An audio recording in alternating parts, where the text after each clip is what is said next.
हैदराबाद के Malakpet traffic police station की जानिब से चीनी मांझे के खिलाफ एक मौसर अवामी बेदारी मुहिम चलाई गई, जिसके दौरान सब इंस्पेक्टर के रामू ने एक बच्चे के सामने खीरा काटकर चीनी मांझे की खतरनाक तेज धार होने का अमली मुजाहरा किया।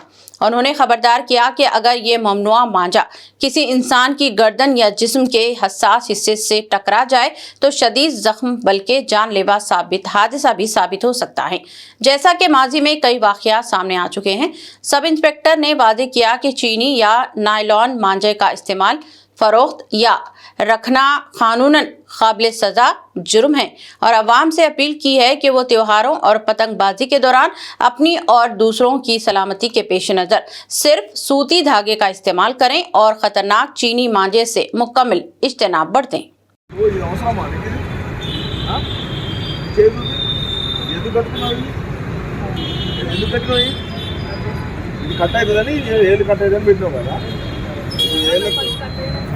మరి కట్ అవుతుంది. అదేంటి మెడకాయ కలిగితే ఎక్కడవుతుందో తెలుసా? మెడకాయ కలిగితే మెడకాయ అనుకో ఇట్లా వేయండి, మెడకాయ అట్లా దిగిపోతుంది. అర్థమైందా? ఏమవుతుంది?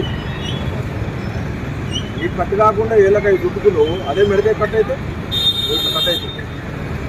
ఇది ఎందుకు దానంతో ఎగరదా పక్కన పైకి? ఎందుకు వాడడం ఏమొచ్చింది? వాడద్దు ఇది. మంచిగా మారలైనా కార్డులతో వేసుకోవాలి పైకి. అది చూసి ఎట్లా కట్ అవుతుంది చూస్తున్నా.